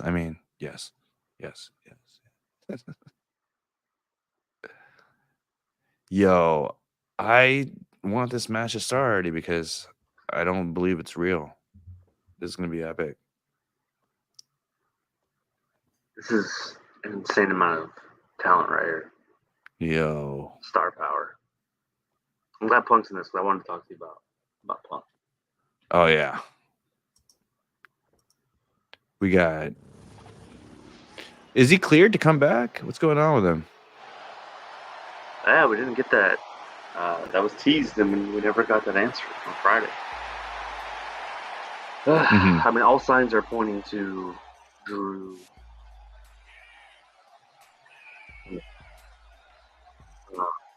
The following contest is the Elimination Chamber match. Feeding off of that negative energy in like a very clever way, and keeping it fresh every week and all that. And Punk obviously showing up when he can and doing his stuff on social media, and Drew on social media. Like, they've been having a really good time carrying it, right? At least from my point of view. Yeah. But from Rumble to SummerSlam, that's 7-8 months. Do you think they've done a good job of keeping that candle lit? And are you what's your hype level for this match? For McIntyre, CM Punk? Yeah. Honestly, it's gonna be very markish to mark out on it just because of the names, but it honestly doesn't feel like it hit as hard if it wasn't a title match. And so now Damian Priest is just a hurdle for that to happen, Now I see why Danny is very critical and doesn't like CM Punk, because he injected himself into the feud while he's sidelined, But at the same time, I can't say that it didn't elevate Drew McIntyre's stock, right? Did it elevate Damian Priest's stock, though? I don't know. I mean, he is champion right now, but with this looming, and just like what I said about the title match thing, like, does that put Damian Priest in a position where he's just kind of holding the belt? Kind of like Samoa Joe is just pretty much holding the belt for Swerve, So interesting. I don't know. But I think the original plan was CM Punk was going to win the championship or win the Royal Rumble and then challenge Roman Reigns. And so he was You going to think so? lose. He was going to lose to Roman Reigns, which was going to open up The Rock versus Roman Reigns easily because CM Punk loses. And now it's almost like, okay, I beat you now. Now I got to focus on The Rock. That's my hypothesis. It definitely felt to me like we were trending towards Punk winning the Rumble and challenging Seth. Mm-hmm. And then Rock and Roman. And then probably Cody Drew, if I had to guess. That's what I feel like was penciled in before they got The Rock to agree. Well, no, not before they got The Rock to agree, but right after they got The Rock to agree to come back. Mm-hmm. I think that's what they were going to go towards. And all the other matches probably would have stayed the same. I do wonder, though, I honestly do wonder if the plan was going to be for Damian to leave Mania as champion. Because he still had the Money in the Bank briefcase at that point, you know? Yeah, he did. He did. So, like, what if Damian was going to cash in on Punk right after Punk won, you know? And you get a little bit of like a Punk versus Judgment Day feud for the summer, you know? So, like I said, doing these KVWs, it gives you a little taste of how to run a wrestling company and what they go through. I feel like that's what we're seeing too with the whole mix-up of what's going on since the injury happened. I feel like, personally to me, I feel like Drew McIntyre was kind of fading, you know? Mm-hmm. I feel like this Judgment Day angle was almost a Hail Mary that kind of worked, but it wasn't going to be a solution for it, right? And like I said, I think the CM Punk angle really elevated Drew McIntyre, I think, you know? I feel like before the CM Punk beef, he was kind of, I felt like he had to settle it with Solo before making another title run. But Solo has bigger business, you know what I'm saying? Yeah. So with Damian Priest, though, I think he's hot, and same thing with Sami Zayn. I think his performance with Bad Bunny really warranted him, you know, an IOU from the company. And I don't know. Talk about how big that was, honestly. Yeah, I mean, dude, like it seems like the international crowds are way more popping than the home crowds now, right? Like that new Cody Rhodes chant that they were fucking singing in the I Quit match. That shit was weird, but only the international people would come up with that shit, you know? Oh yeah, Cody Rhodes. Yeah, we can't create anything clever like that over here in the States, dude. That's some foreign shit, dog. That's some just foreign chant what shit. At everything. what at everything. That's what we do over here. Yeah, holy shit. Yeah, this is awesome. Something that's already proven, you know. Yeah, like stating the obvious in the chants. Yeah, but I don't know. It's a good thing and it's a bad thing. It's a good thing because you all of a sudden bring life to characters you thought were fading, like Drew McIntyre, like I said. But at the same time, it's like it kind of takes away from the initial plan. So if the initial plan was for Damian Priest to have this long title reign, but got disrupted because of what's bubbling up with CM Punk, because obviously there are certain names that they're not going to sideline, and there are certain names that they're willing to wait a little bit in order to pull the trigger, you know? Yeah. And anything attached to CM Punk's name is going to take priority over anybody, which is also one of the cons of working with CM Punk. So it's a CM Punk thing, man. That's why I really want to get that. It was supposed to be released, but that doc about like the pivot, right, of what happened behind the scenes, like that was supposed to be released the week after WrestleMania. We haven't gotten it yet. Oh, in Royal Rumble? Yeah, it was supposed to be released after WrestleMania, but it was like From Pensacola, it was Florida, like the backstage footage of 65 pounds. like from Rumble all the way through Mania. If I was running shit, bro, we saving that for Netflix, dog. We That saving might that be for what they're doing, Netflix. honestly. I would have edited that off because they announced that it was going to be released and they haven't had it yet. Yeah. That'll be like their first Netflix documentary after the hype died down that the whole archive is on there. You know what I mean? Pretty smart, actually. Yeah. Well, the belt's definitely added to the aura. I don't know. One of your talking points was when Roman comes back. Yeah. But let's go over the whole talking point. So revisit the last episode, see if perspective anticipation has changed at all. Tongans and Jacob add to Solo's aura. When does Roman come back? Well, perspective anticipation has changed at all. I think for me, yeah, dog. Like even wearing In bloodline what merch way? Yeah. doesn't even like hit right no more. You know what I mean? It's like I have to tell people that no, it's the OG bloodline, not the Solo bloodline, because they're definitely two different factions. I feel like it should be established on some like NWO Wolfpack shit. You know what I mean? Yep. Maybe that is coming. Maybe spoiler, it's going to be established later on down the line. But if anything, my anticipation for Roman and The Rock to come back just to elevate this storyline is what's changed. You know, I think prior to this, I was really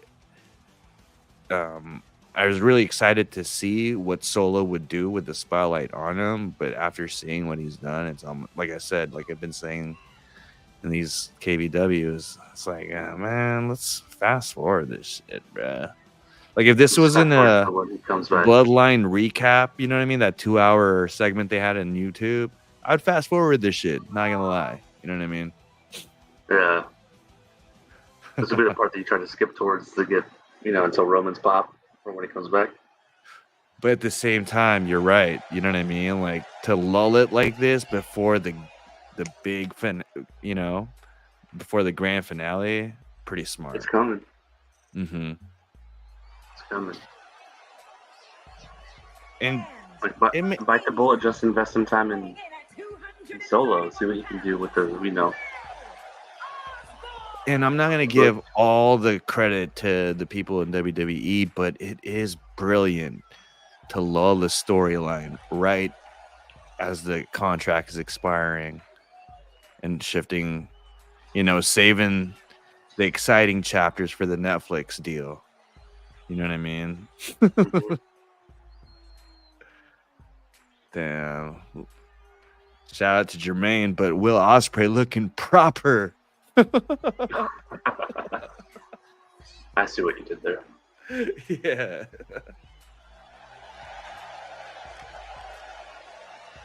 Looks like a proper mate. No way. Roman Reigns is one of the first ones in. He's got to start the Elimination Chamber. Okay. Yeah, Reigns and Ospreay is a bold choice to start this match. Yeah. I would have rather swapped Roman with Seth. Oh, I would have started Seth with Will Ospreay. I thought that would have. Yeah, that's what. Yeah, I meant swap Roman with Seth. Oh, okay. Have Ospreay and Rollins start. I'd be scared though. I don't think Seth Rollins can keep up with Will Ospreay now, though. You don't think so? Well, didn't probably not now, right? Yeah, Rollins just got injured, right? Yeah. Or he just came back from injury. So what's going on? MJF versus Ospreay is getting cooked right now, or being cooked? Is that what they're building up to now? What it seems like. Wembley. Part of me saying too soon, man. Nah, I don't think so. Nah. I'm gonna grab my charger real quick. All right. Nah, I don't think it's too soon. I think it's that's the biggest match to put butts in seats. Like you guys start I think AEW should start thinking about that. That's gonna be the main goal, dude. You gotta put butts in seats for now. Yeah, for sure. I think we talked about it. AEW is more worried about the next day, while WWE is worried about like the next 2 years. So it's not out of character if you're Shit, dude. thinking See how like many that. kids these Samoans have, dude? This bloodline thing is at least a decade, right? So yeah, one of your talking points is how long do you think this story goes? Yeah. It feels So I like saw. it feels like a waste to end it right after the Roman Rock match, right? Right. I saw a tweet about how many kids Bloodline has, like real life. I think Mhm. Fatu Jacob has 7 kids already. He's like in his 30s. Roman has 3, 2 or 3. The Tama has 2. Tangaloa has 3. The Usos combined have 4. I mean, Rikishi has a couple other kids, I think, that we haven't seen yet. I guess this thing's gonna go forever, dude. So this is so funny, bro. The Rock's parents, Ata and Rocky, obviously Yeah. gave birth to The Rock. And The Rock is married to Danny Garcia. Yeah, that always pops me. How fucking hilarious, bro. Obviously, Danny's in right? the bloodline, dude. Danny's in the bloodline. You gotta acknowledge Danny, man. You gotta But acknowledge Danny. Ava, right? She's in the Ava WWE. Rain. Yeah, she's the NXT GM right now. Who is this? Rikishi. It's got 1, 2, 3, 4, 5 kids. Damn. I know. There was another up and coming one, but I think he's younger. What's I his think name? it's Zilla. Zillow, yeah, that guy. That's who Benderbot was talking about last episode. He tweeted something out recently. It was like, "See you soon" or something. God damn. So if you got him as the solo side, right? That puts 5. Then they gotta come back with like Rock at first, right? Rock to be the 5th member for the OG bloodline. Mm-hmm. We have Rock, Roman, the Usos, and Sammy, in my opinion. Yeah. 5-on-5 war games. But like Rock would be like the OG bloodline will only show up before to the match, right? Roman's the last one in. Then, Solo's the last one in for his side, and then Rock's music hits. But then you gotta have them turn, right? Because the main match has to be Rock Roman at Mania next year. You gotta have it, right? So Rock's gonna have to be heel. And he did such a freaking phenomenal job at it. Like, now we know he can execute. And Roman fans are clamoring for Roman now, so it makes so much sense. That's all. So I feel like we'd have to have Rock turn on the OG bloodline.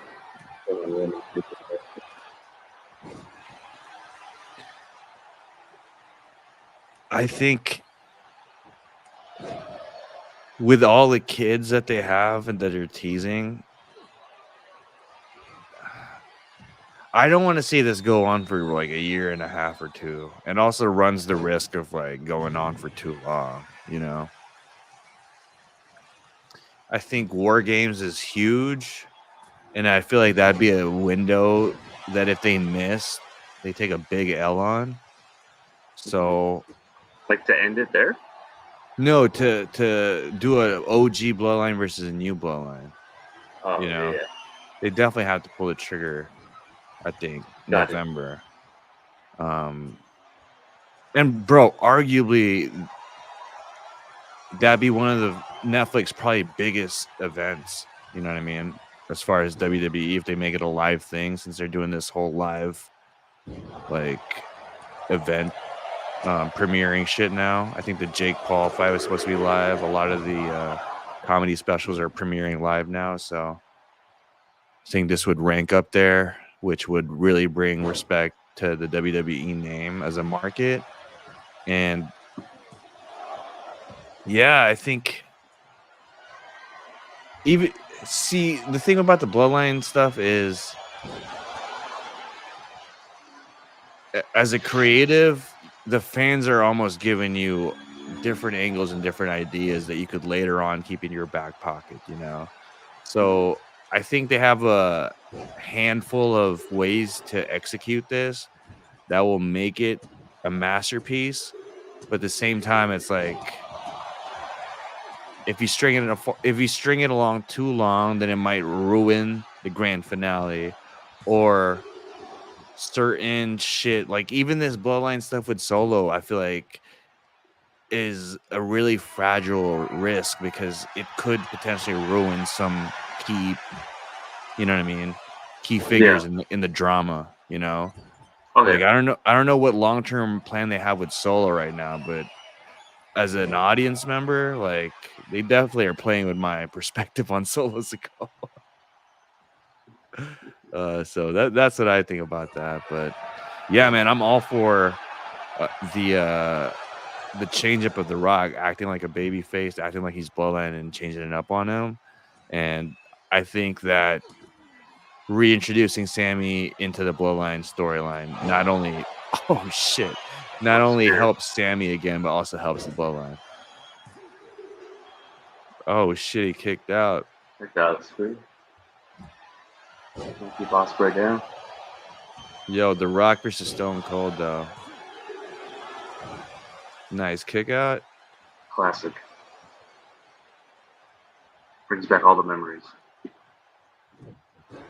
Yo, so speaking of CM Punk, how many matches has he wrestled? 2, right? He did that house show and then the Royal Rumble. He did a couple house shows. He did the one in Inglewood, the one at MSG. Who got eliminated? Osprey? Osprey just got eliminated by the stomp. That's freaking Rollins. Technically, he's only had one official match, and it was the Rumble. You I gotta know, love him. You gotta I love know, that guy. I know. See, but that's the difference, though, right? So I know Danny's very set in his ways on Punk, and like Punk was hurt twice, right? In AEW, pretty damning injuries both times, right? But he was gone, like off TV, wasn't around, didn't see him. Punk gets hurt in WWE, like you still see him, right? He's still doing work. He's still putting work in. He's down in NXT training the youth down there. He's showing up on doing non-contact stuff on TV promos. Like it just makes you wonder, like what's the difference? Like why is he doing it for WWE and he wasn't doing it for AEW? What's the driving force behind it? Great point. Stone Cold just got eliminated. I think. Freaking Rollins. Hold up. Is Roman giving a taste of his own medicine? Oh, he just choked out CM Punk. I acknowledge him. Well, you know what? It's pretty interesting that you highlighted that he did get hurt in AEW too. So I totally get why Danny hates CM Punk. Yeah. No, I get it too. But it also might be wow. I just don't agree with it. Tribal Chief just eliminated the final boss, and it is what is it? Best friends, better enemies. Yeah, right. That was a tagline on one of the pay-per-views back in the day.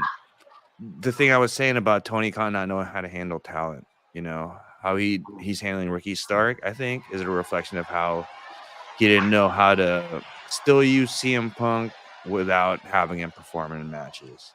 Yeah. I think that's what happens when you try to do everything yourself or you just don't have help. You know, there's a lot of blind spots. And I think CM Punk's shoot about what happened with his fallout in AEW really kind of spoke volumes on how things are ran in AEW. And if you're a guy who's not like CM Punk, when I say that is you feel like you're like the creme de la creme, so you're expecting people to match your quality in your bar, you know? opposed to what AEW is looking for. I think AEW is looking for people like Bryan Danielson to kind of lower their level in order to raise the talent's level. You feel me? Like instead of catering to you, they want people to cater to them. Mm-hmm. And I definitely see that. I get the angle, but at some point you're gonna have to level up and not. You're gonna have to stop using that card of being, you know, oh, we're the up and comers, we're the underdogs. Like, not anymore. You know what I mean? You got a bunch of big names. Like, it's time to start taking the advice. If you can't do it, I'll hire somebody to do it. You know? Yeah, you gotta hire those enforcers. Yeah, I and think that's what Punk was asking for. I also think that they are signing too many big names to where maybe they can't hire those creative agents to help them out because of the budget. You know, they might be paying these big names too much to where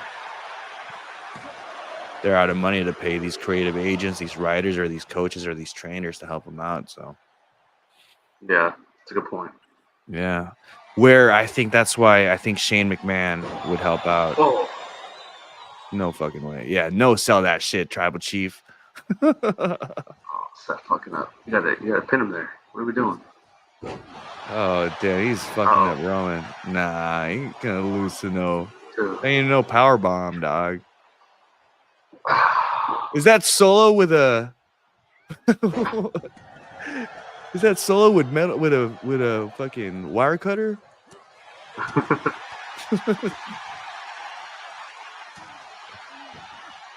Looks like Roman would need him.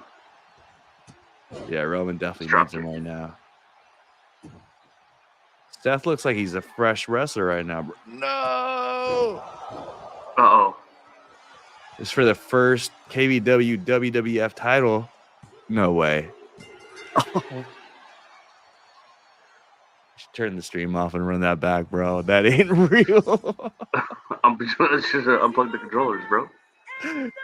I'll take this. You gotta love wrestling. You never know what's gonna happen, you know. You did the right belt too. Love that. Yeah, that's the yo iconic. Again, talking about Chris Jericho, he held that belt and the heavyweight title. And the big gold, same time. Yep. Triple H also did that, but Chris Jericho was. I feel like he had it before him, right? He had both same time, dude. Only wrestler ever to have both on the shoulder at the same time. Pretty gangster, pretty gangster. Wow. Well, I can't say I'm happy about the results, but I'm happy that we have a champion now. Yeah, we do. That's established. Let me pull up that video of Babe Ruth signing the contract. It's kind of interesting. It'd be cool to AI generate Will Chamberlain's highlight. This fool's just jamming on people. Oh, that's fine. Brother Ruth, here's your contract. Babe Ruth signing the contract. Brother Ruth, here's your contract, and I hope you'll be satisfied with the same. First of all, Getty Images had this the whole time and never released it. That's kind of sus. All right, Carol. Oh, that's fine, Ruth. I hope you'll be well satisfied, and I hope everything will be all right. All right, sir. Claudia, Mr. Ruth. And Colonel, that gives me a big opportunity. I've had 3 ambitions in my life. One was to hit 700 home runs. The other was to play 20 years. And the next one was to be in 10 World Series. I succeeded in one last year, making my 10th World Series. Jeez. And next year gives me the opportunity to play in 20 years. Hold up, is this audio old? Like, is this interview recorded? Supposedly, yeah. This is the actual footage. Damn. And if I had 46 home runs, I'll have my 700 home runs, and I'll sure be satisfied with everything. No, that won't satisfy me, Ruth. You got to make 66 home runs, not 44 home runs. All right, then. We'll try our best. All right, fine. Spoiler alert, he did accomplish both those things. Oh, really? Want any more? Oh, my. So that was a contract for $52,000 back in 1934. That translates to like 1.2 million. Finish, I gotta. Sheesh. Which, I mean, obviously you're seeing cats like Shohei get hella money, but $1 million, the equivalent to $1 million back then. Whew, it's good living. Hell yeah, man. Playing baseball too. Playing baseball, just hitting the shit out of balls off of like plumbers who were throwing 60, 70 miles an hour. It's a whole different conversation. Hell We yeah. gotta get into Well, a different time, dog. I don't know. I mean, you decide whether that's fake or not. It's hard to tell. I'm hard not to an tell. expert. But I will say this, for a black and white video, that's pretty fucking clear, you know? From 1934, dog. Yeah. So I don't know. Black and white videos are always clear just because there's less colors to process. So the blacks and the whites really make it a sharp image. But that's for another episode. It's KVW. I'm here with Zach. It's your boy Joe Reezy, bringing you another episode. Make sure you check us out on our website, cave.com. That's K4V3.com. Signing out. See you on the next one. Elimination Peace. Chamber. Seth fucking Rollins. Fuck that guy. Yo, Oh, Becky and Seth leaving champions, bro. I